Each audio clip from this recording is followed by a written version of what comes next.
Welcome, movie fans. Thanks for joining us for episode 122 of Reading Between the Reels, the premier podcast of sneaking Star Wars into your brain and calling it education. If you're a new listener, we're so glad you found us. If you've been enjoying the show, please like, follow, and subscribe, and leave us a 5-star review on iTunes or Spotify. You can also support the show by posting on your socials and joining our Facebook group. I'm Craig Dickinson, and today on the show, we're kicking off a series of Star Wars conversations because, of course we are, with a little help from my English classes. Yeah, I made them do this, and two galactic legends, Dennis Keithley and Cory Clubb. Buckle up, Nerf herders. It's going to be a fun ride. Okay, which Star Wars character do you resonate with most and why? Ooh, good question. Probably Han Solo, simply because he's a guy who wants to do the right thing, but he's reluctant to get involved. And so he has to get himself, has to encourage himself to take that leap of faith and do what needs to be done, like he does at the end of A New Hope when he joins the fight to blow up the Death Star. Okay, thank you. You're welcome. Okay, my question is, why do you think Darth Vader is obsessed with finding Luke? Oh, bunch of reasons for that. First off, he's lost everything. He's lost the love of his life in Padme. He is now chained to the Emperor, the dark side. Luke is his son, and there's always that familial pull when you've got family that's out there. And he's also looking ahead to the future, that this might be the one way that he gets to break his chains to the dark side and be free again. Thank you. You're welcome. My question is, why do you think the Jedi Council ultimately let Obi-Wan train Anakin as a Jedi? Another good question. I think there's a couple reasons for that. One, they had a lot of respect for Qui-Gon, even though he wasn't following everything that the Jedi Council wanted him to do. He was independent, he was strong-minded, he was respected on that council. And so if Qui-Gon saw something in him, then there must be something to that. Two, Anakin just proved himself in a very intense battle that he had some abilities, and there was some Force indication there. And three, they got wrapped up in the prophecy of the Force, and prophecies can be dangerous things, and I think it led them a little bit astray. Yeah, thank you. You're welcome. What do you think about Padme and Anakin's relationship? Like, was it all pointless or was it like meant to be? Okay, so you got a degree of love at first sight there, right? And that's a powerful thing. We're talking about children that fell in love and then ultimately grew up, got married, and Anakin's devotion to Padme led him to fall to the dark side. So was it meant to be? I don't know. I mean, if you believe in that prophecy of the Force, then perhaps that's part of the whole thing. But when you have to keep a relationship, when you have to make a choice like that, where you're going to keep a relationship secret or you're going to come out in public like that, if it means that much to you, go public with it and let the chips fall where they may. Thank you. You're welcome. If Qui-Gon was such a big believer in fate, why did he manipulate so many things? Ooh, good question. I like that one.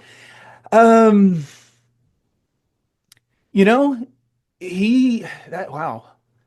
You got me thinking. That's a good question. A couple things. One, he believes in the prophecy, but the prophecy just doesn't carry itself out, right? So he probably looked at himself as a shepherd of helping Anakin find his destiny. And the if he believed he found the chosen one, then he couldn't just leave the chosen one behind. So when you're talking about fate, when you're talking about destiny there, that doesn't mean that he can't help steer things towards that conclusion there. Yes, he manipulated Watto and others by using the Force to control the dice there, but I think if you talk to him, he would say that it was his fate, it was his destiny to find the chosen one and help bring him to the Jedi Order so that he could fulfill his fate and his destiny. Okay, thank you. You're welcome.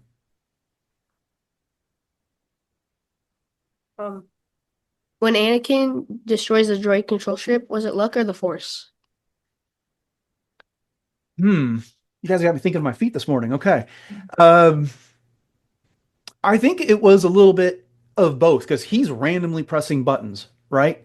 But the other thing you have to think about with this scene is that it mirrors what happens in A New Hope when Luke does the Death Star trench run, and he blows up the Death Star by firing two torpedoes into the exhaust shaft, and that was an act of the Force. And if George Lucas likes to tell us that these things tend to rhyme across the movies, with that context, I think we have to look as it maybe the Force guided him a bit there when it came down to it. But what do you think on that? That's a good question. Yeah, I think it was the Force too. Okay, all right, Maggie. you're welcome. Do you think Darth Vader could have survived? I think he could have. He took much less Force lightning than Luke, and he was able to survive being burned alive just based of the Force and hate. So is your suggestion then that he didn't want to survive? I think he let himself die. I think you might be right because what was the future for him at that point? I He's mean, yeah. Yeah, I mean, he's a villain. He's reviled throughout the galaxy. And where was he going to find home? He would have, despite the fact that redemption does not mean forgiveness, right? I mean, if he may have been redeemed to the light side of the Force, but that doesn't mean everyone in the galaxy was going to forgive him for everything he did, for all the people he killed, for the genocides he helped perpetuate there. He did what needed to be done. He brought balance to the Force, and I think there's something to that. I think he probably let himself go, and he probably had an opportunity to do more there. I think that's a good point.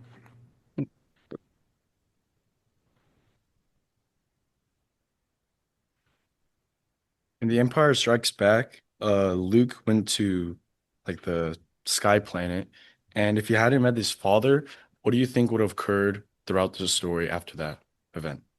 Good what if. Good what if. Well, ultimately, he would have continued to train on Dagobah, and he would become more powerful in the Force there. And ultimately, he would have had some sort of confrontation with Darth Vader. That was the whole point of all this, was that Obi-Wan and Yoda wanted to train him so that he would become powerful enough to confront Vader. And I think it just prolonged the inevitable of all of the reveal that Darth Vader would have ended whenever they confronted each other. If Luke couldn't feel that through that connection to the Force, Vader would have revealed it. Luke would have searched his feelings and known it to be true.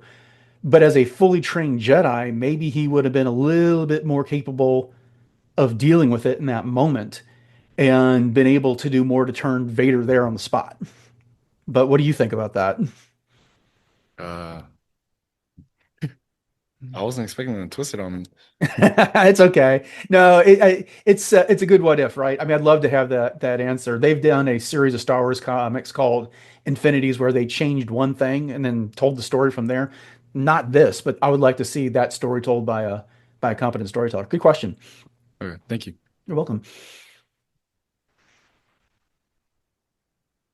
Um, what do you think would have happened if like the original plot to destroy the Death Star, like in The New Hope, like didn't go like as planned? Like, do you think like the rebels would have just fully lost immediately, or do you think like more of a fight would have happened after? So if the rebels fail to blow up the Death Star, then Yavin 4 gets destroyed, Mhm. likely taking Leia, General Dodonna, and several other important people there with it.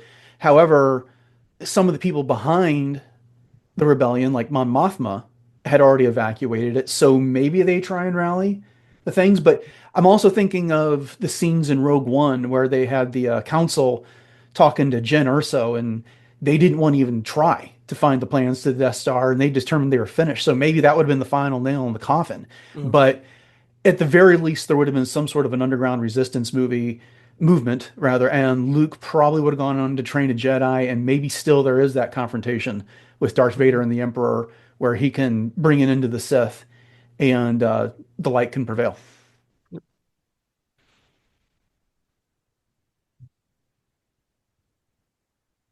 Um, why is the Emperor so obsessed with Luke taking Darth Vader's place? So what do we know about the Sith? They have a rule of two, right? There's always a master and apprentice. The master has power, the apprentice craves it. And the goal is for the Sith to perpetuate themselves by having the apprentice train under the master until he's powerful enough to train the master. Well, Vader hasn't been able to accomplish that yet. And he's being kept alive to at least to some degree by a bunch of mechanical parts. Luke is his son, so he's in theory as strong as Vader is in the Force. I think the Emperor looks at this as an opportunity that he can replace one apprentice with another and further solidify his hold on the galaxy. And so yeah, he was looking to upgrade. And their thing is he knew that Luke is a threat. And the best way to, there's three people walked into this room, the Emperor, Darth Vader, and Luke, and only two were going to leave. And so if he could upgrade his apprentice, I think that was his motivation. Oh, okay, thank you. You're welcome.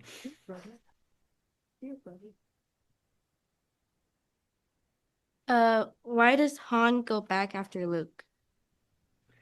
Well, we kind of touched this at the beginning of here. He's got a heart of gold, right? He's just he likes to give off this air that he doesn't care, that he's in it for himself, and he's been burned in the past, right? We saw what happened with Kira and Solo, that she walked away from him, and despite everything that he had done, and Leia's words and Luke's words got to him, that there's an opportunity to do something. And Luke told him, you see what they're up against, they could use a pilot like you. And in the end, how hard would it be to walk away from a situation like that and then be second guessing yourself for the rest of your life? If he hadn't shown up, and then maybe Vader shoots Luke out of the sky and the Death Star doesn't get destroyed and the Empire only becomes more powerful, he's sitting there thinking to himself the rest of his life, I could have done something. Maybe I could have stopped that. So I think that's part of it. Thank you. You're welcome.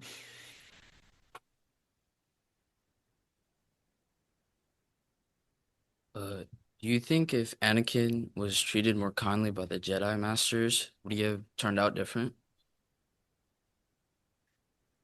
Okay, so there's two things with that question. It's what responsibility do the Jedi have to do something different with their training when it came to Anakin, and then there's Anakin's responsibility to make the right choice in all of this. And so, yes, I think the Jedi could have been more receptive to Anakin and listened to him and maybe adjusted things. But they had rules in place for a reason. Attachments lead to the dark side, and that's what they were afraid of. And they already broke the rules once by taking him on into the Jedi Order when they shouldn't have. And so if they continue to break the rules, what's the outcome of that?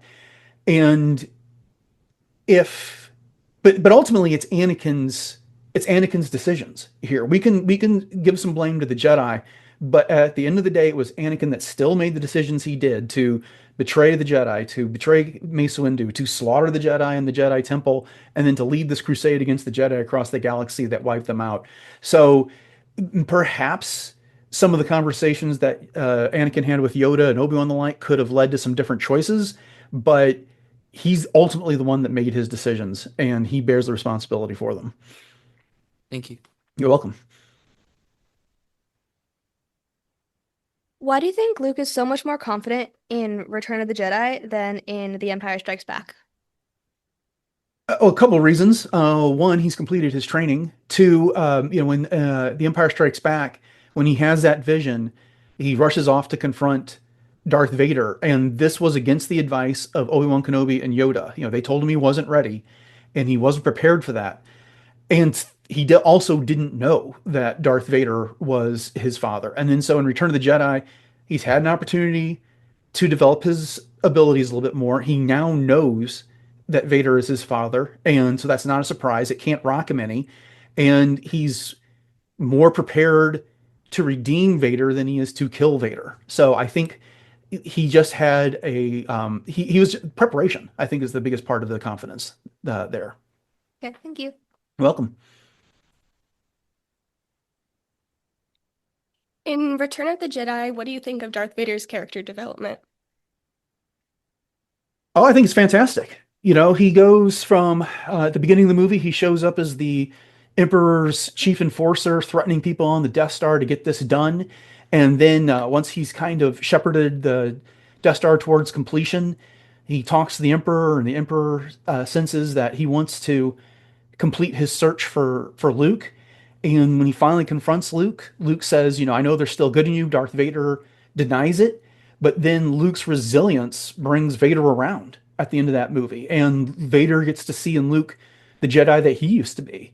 And so I think it's a fantastic arc, and I think um, it expands an arc for this character that was missing from the first movie and introduced in the last third of the second movie. And George Lucas and his team did a fantastic job of developing it in the space of the third and final movie of that trilogy. Thank you. You're welcome. Do you think there are meanings behind the different colors of lightsabers, specifically the differences between the blue and green one, and also Mace Windu having a purple one? Well, Mace Windu has a purple lightsaber because that's what Samuel Jackson wanted. I think everyone's heard that story that, he asked George Lucas if he could have a purple one, and George Lucas wanted him in the movie, so he said, "Yeah, sure, do whatever you want." And then, of course, the reason why there was a green lightsaber is because it looked better against the blue sky when they were filming Return of the Jedi.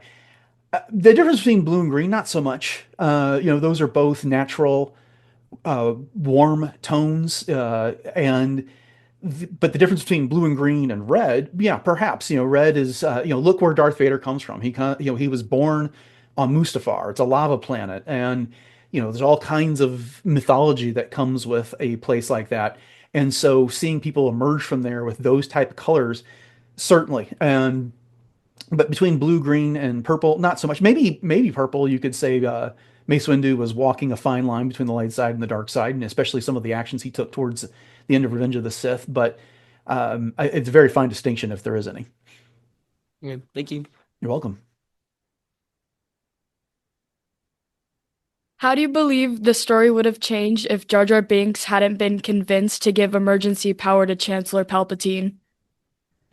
Yeah, he really got played, didn't he? I mean, they had that whole conversation right in front of him just to make him believe that that's what Padme would have done, and she would not have at all sponsored that bill to create a Grand Army of the Republic.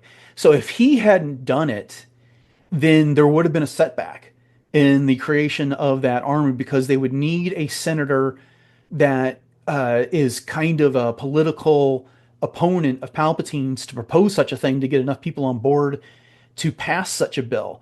And if they don't have that army ready, do the separatists go ahead and start invading worlds with their droids? And do they get a foothold?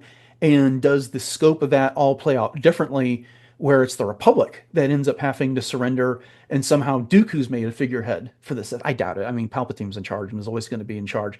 But I think the end goal is still the same.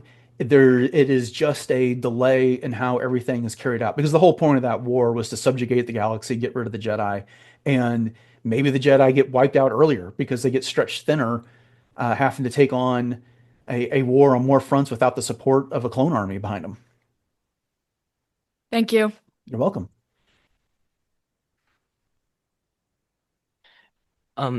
If Palpatine wanted to have more control over the galaxy by taking in Luke as another possible Sith, do you think he would have considered the fact that Luke and Vader could have been emotionally attached because of their family bond, and that could have weakened or possibly overthrown Palpatine? Oh, absolutely. Yeah, going back to that question a moment ago, where why was Palpatine so interested in replacing Vader with Luke? Ultimately he wanted one of them, and Luke was the younger, fresher potential apprentice. But that we just saw what was happening there at the end of Empire Strikes Back. Vader was encouraging Luke to join him so that together they could overthrow the Emperor and they could rule the galaxy as father and son. That absolutely would have been Vader's goal. Would have been to depose the Emperor, take his place. And so, yeah, I think that's part of the reason why the Emperor is goading Luke this entire time. Give into your feelings. Only giving into your hate can save your friends. These types of things. Once he knows he does that, then he's down that dark side. He's going to be following the Sith path, and there's only room for two. So he's the only way the Emperor is walking out of that room if Vader or Luke kill each other. So, yeah, that's definitely so. The Emperor does not want the both of them. He needs one of them. Thank you. You're welcome.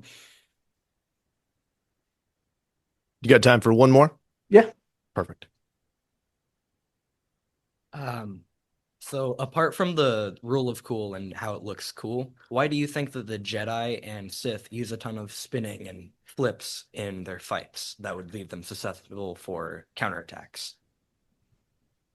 Besides the rule of what? That was the beginning of your question? Cool. Like The how rule it cool? looks cool. You know, that would be cool to have a martial artist on that could answer that question more expertly than I could. But why do they use a bunch of spinning? I think it is, they're guided by the Force, and the Force allows them to act quicker, enhances their reflexes, gives them the ability to do those type of things that an average person simply couldn't do. It gives them unexpected angles of attack. It gives them ways of confronting an opponent that an opponent might not be ready for. It can help them overwhelm an opponent.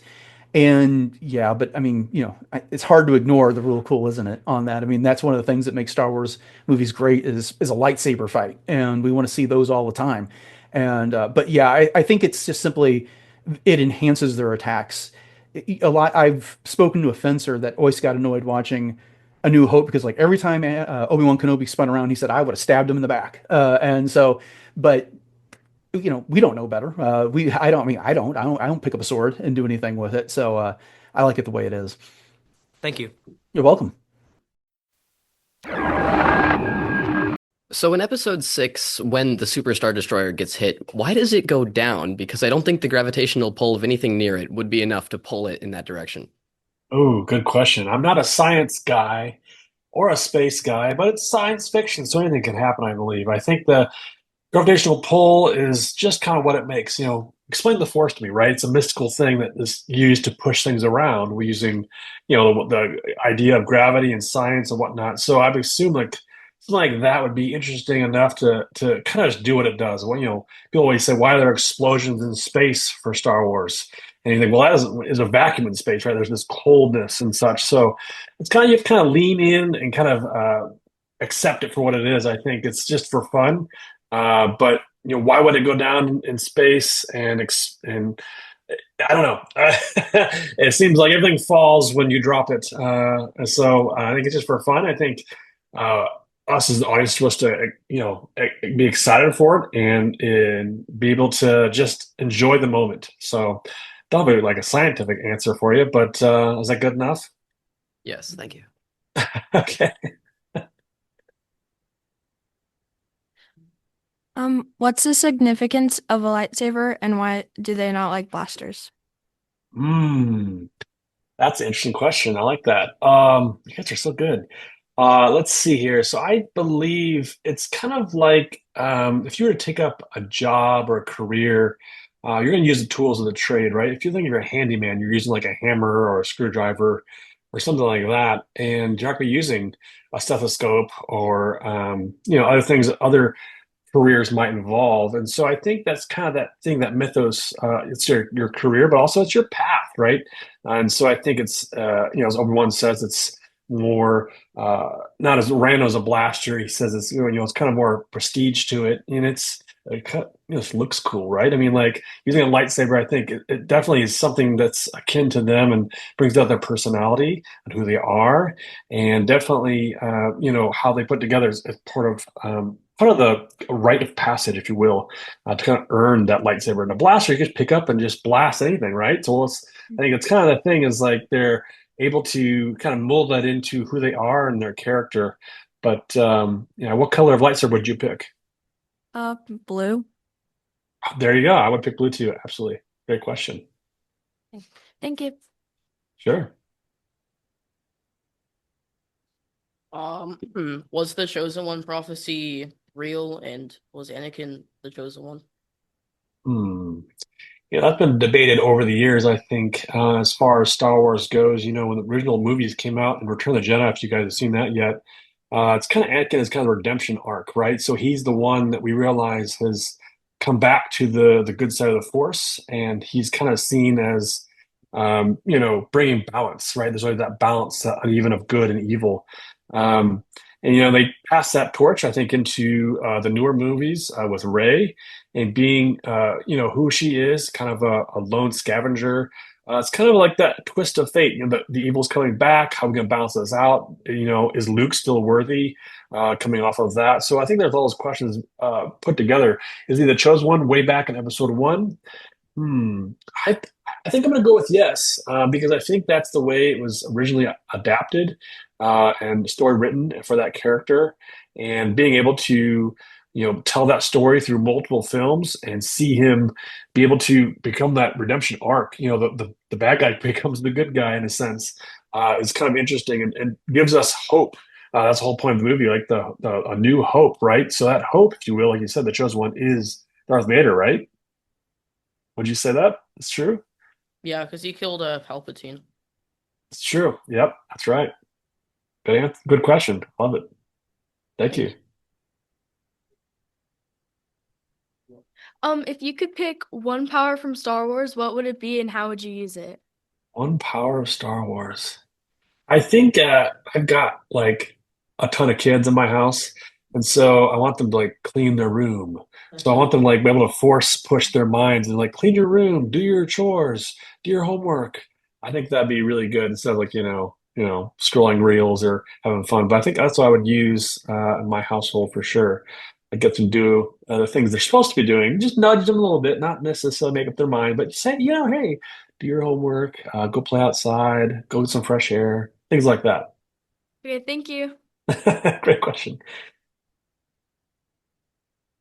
Okay, my question is, what, in your opinion, is the significance of Padme being continuously in danger? Ooh, continuous in danger. I guess I'd challenge that first off because he's in danger, but I believe in Attack the Clones, there's the part where they're all captured, and they're in that pit. They got their like all chained up, and she kind of does some rescuing. She's grabbing a blaster and taking on herself, and I don't know if she's so much in danger as she's much. I think she's waiting for the right moment and being able to look for the ability to take advantage of what she can do and can't do because she's balancing the idea of like being, a politician along with, being herself and taking matters into her own hands, what she can do, what she can't do. I think in anybody's lives, I mean, these characters, I think they're trying to wrestle with what they can do, what they can't do. And we kind of see that mirrored also in Leia, if you remember in the New Hope, where she picks a blaster up and she's blasting stormtroopers and stuff. So she's not, who's rescuing who in that situation. So it's kind of mirrored that way. I think Padme, if you look at the Clone Wars, I think even still, she is action packed and ready to pick up a blaster and do what she needs to do in the moment. And balance that too, knowing that what she does impacts the greater good of the galaxy. So I don't know if she's also like always in danger, but I'd go back and watch some of that stuff and see if there's key moments where you can pick out where she's not in danger and see, where those kind of balance out. Like, is she more in danger or less in danger, or is she taking, these options and being able to take matters into her own hands, which she can. So, Thank good you. question. Yeah. My question is, why can't the Jedi tell who Darth Sidious is? That's a good question. I think there's definitely in that early episodes, I guess the prequel trilogy, the Jedi are definitely look at themselves and like thinking they're pretty cool. You think about somebody who's like a celebrity status. They're like kind of like all about themselves, right? I feel like they're always like, "Oh, I'm the stuff. I've got what's going on." And I think that that's what they were kind of doing. They were kind of figuring out they're the cool guys in the galaxy. They didn't see it coming. And he was in the shadows. He was biding his time. I think sometimes too, when the bad guys take their time and efficiently like plan it out, they might have a way to be able to work their way into where they need to be. And so before they did all that, before working up to that, Palpatine, I think, is definitely working that to his benefit because the Jedi are so celebrity statuses, and like even the Jedi, I think, are like interminx, like arguing between themselves. Like, right, if you ever had like an idea with your friend and was like, "Oh, I think it's this way," and I think it's this way, and like start arguing about things. They're like, "Well, what's really true? What's not true?" And then all of a sudden, you don't see something else coming, the third option, And so I think that's kind of the case. There are like very powerful Jedi, but I think they miss this one. So stay on your feet. Make sure you're looking for all angles. Thank you.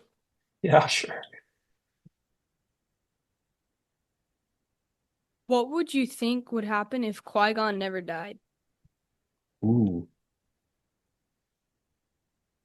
Will never die. I think we would have some really cool adventures with him, of course. But I think to the previous question, he was one of the guys that I think had kind of figured out, right? He kind of understood, like, oh, we're going to train Anakin and the young Anakin and build him up to, be a great Jedi. He's kind of like knew things ahead of time. So he's kind of the same thing as Palpatine, if you think about that. And so he knew a lot of things. And if he had never died, I think he would have been able to warn the Jedi and warn the greater, community of Star Wars to be able to look out for the evil, look out for the Sith rising up from the shadows. I think that we would have known even sooner. I think we could have stopped Palpatine and Insidious and Darth Maul and those guys. And I think that would have been really interesting. I think he would have had a lot of wisdom to pass along. But unfortunately, we didn't get to see all that stuff play out. But he's one of my favorite Jedi. I think he's very, very cool. Thank you. Yeah. Who's your favorite character in the Star Wars universe? Oh man, what day is it? Friday? Let's see. Friday, usually I pick Han Solo. I think it's interesting because if you're a Star Wars fan, it comes and goes. Like if you watch it over and over again, you'll read the books and read the comics and just enjoy that stuff. It tends to like change throughout your life. A young person to an old person start seeing things. Oh yeah, like I said, Qui-Gon is really cool. Like he's a great guy. He's got a lot of wisdom, and he sees things. And so, like, at me being a dad, I know that I clue into that. I know some things. I've been around for a while, but as a young kid or being like having fun, Han Solo was probably my pick most of the time. Only because I think he is got a cool arc where he's in it for himself, but then he comes back and helps his friends out, and I think that shows that heart of gold, and I think that's really cool. Plus, he's just really cool looking. He's just shooting from the hip, doing everything cool and being able to just fly around the galaxy and do his thing. So I think he's a great character. All right, thank you. Yep. Do you think Padme has really been in love with Anakin the whole time, or is she simply just reacting to the death sentence? Ooh, wow, that's an interesting one. That was deep. You thought about that one, didn't you? Um, I think she's truly in love. I think she wants to find the good in Anakin. And there's that scene where they're kind of like conflicting, and he kind of like chokes her out a little bit, and she like passes out, I think, or something like that.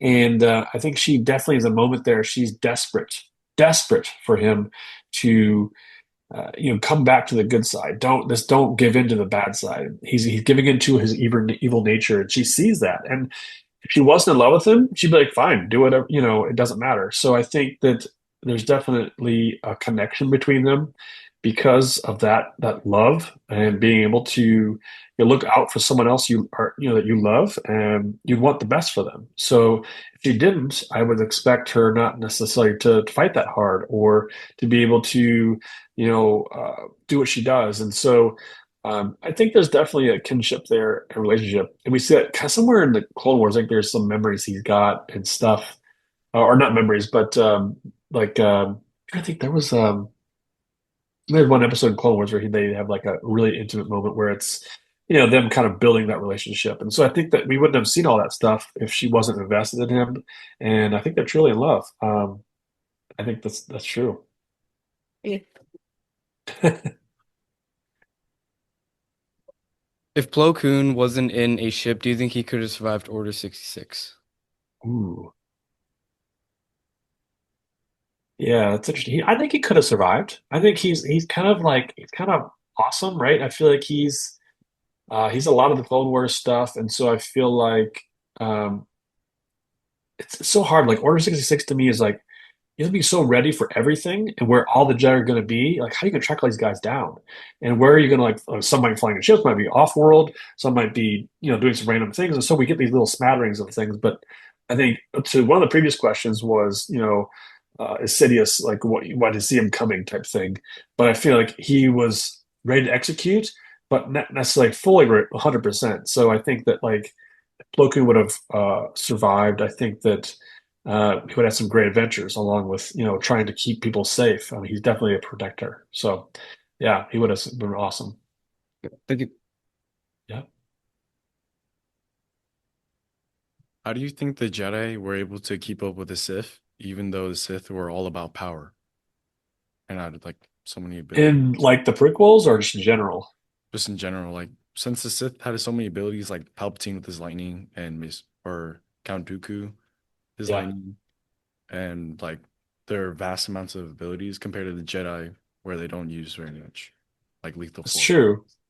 I think it's one of those things where you think about, um, I got a lot of power, but I don't have a lot of ability, right? So like maybe you're an awesome basketball player, and you can make shots from anywhere, but maybe you miss a certain percentage of those. So maybe that's kind of like that balancing out of I don't know if I mean I think about the scene with Yoda who walks in episode 2 where he takes down Doku and he's like he's Yoda, he's a small little dude, like right, how's he doing this stuff? How's he so powerful? He's just one dude, one of the Jedi's, and so. I think there's definitely a mix of emotion, um, and I guess good and bad in their power sets. So if you're like Sith, you're kind of using it for evil and darkness and your personal gain, and not necessarily for the good. And so it's like you're just kind of trying to do what you can, like in the basketball. You're trying to shoot wherever I can because I think hopefully I make something, and not necessarily focused on that one shot that might be really good. So I don't know if this is like one power is better than the other power, like other side. I think there's definitely a balance of that and how they use it. And so, you say you think the Sith are more stronger than the Jedi? Well, it seems like they have a lot more lethal force and like their abilities are a lot more vast than Yeah. the Jedi. So I believe that they do have a lot more power. Yeah. Okay. Yeah, I think that's definitely. I don't know if they get too much into the power set of like, could the Jedi learn lightning strikes or that kind of thing. Possibly, it's just like there's kind of like this mysterious like what book did you read how to learn your powers and so or what have you been trained in type thing. So there's a lot of that I think that history that goes with it. So yeah, I mean, I guess I kind of agree with you. Like watching it as a younger kid, I remember being like they're flipping all over the place and they're more powerful. I think, like I said before, the Jedi at that time were a little more lax and like thought they were the best out there, and so they're like, oh, no big deal, I'll just stop this guy. And maybe they're like, oh no, he's better than I thought. And so, yeah, I think that's definitely comes down to experience and training and being on your toes and being on top of your game. So. It depends on who's going up against who for that, but good stuff. Okay. Thank you. Sure. What do you think is like the worst trait of the Jedi and the best trait of the Sith? The Jedi, I always think that they can have attachments, so they can't necessarily have other relationships with other people. So it's really hard. It's got like a lonely life, right? So I Mhm. feel like, man, that's a tough thing to be able to do, and you kind of fold into yourself and you kind of become a loner, if you will, other than other Jedi who are just kind of the same thing. And so I think that'd be a hard trait to have, Mhm. being able to do that. And then you said the greatest with the Yeah, Sith. the greatest of the Sith. Um,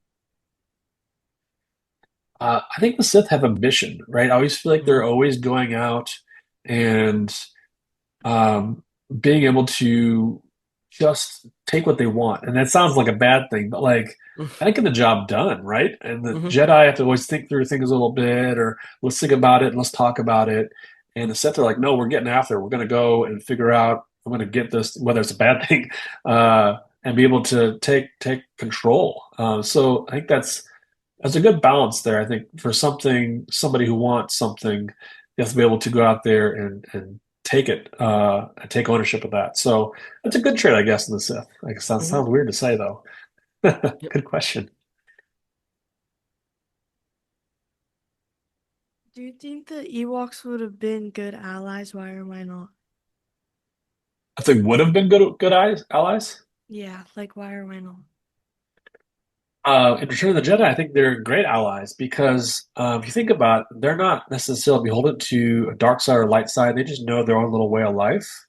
And I think that they would make good allies in that situation because I think the rebels were really kind of fractured and they're not sure what to do. They're up against this mission, trying to understand, shut down the base there, and shut down the Death Star. And so, um, I don't think the rebels would have pulled that one out at the end of Return of the Jedi without the Ewoks, right? I mean, I feel like they were like just major distractions plus furry and cute.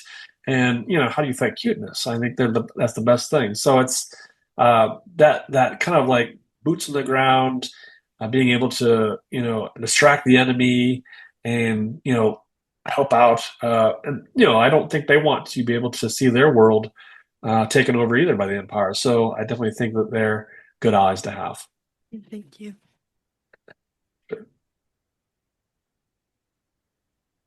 Luke and Anakin both put their lives in danger to save their friends. Who do you think is braver and why? Braver.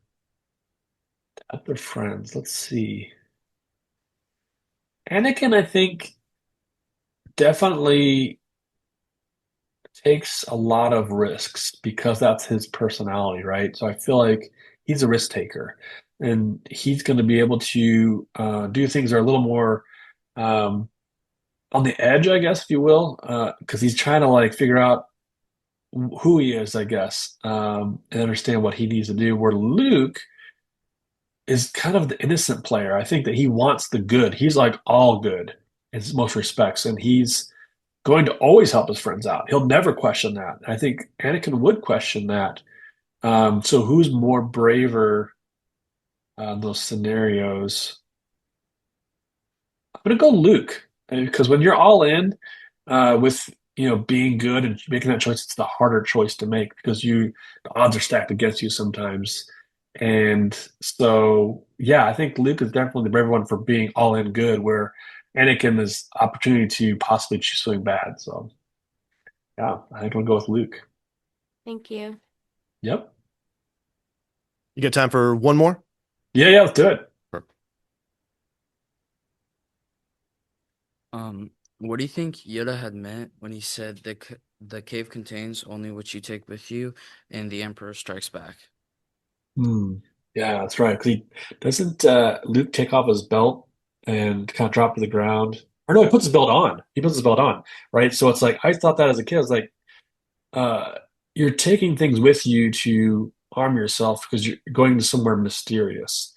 And I think that's an interesting quote because in life, when we're going out to do something, we want to be prepared, but we don't know what necessarily is going to be ahead of us.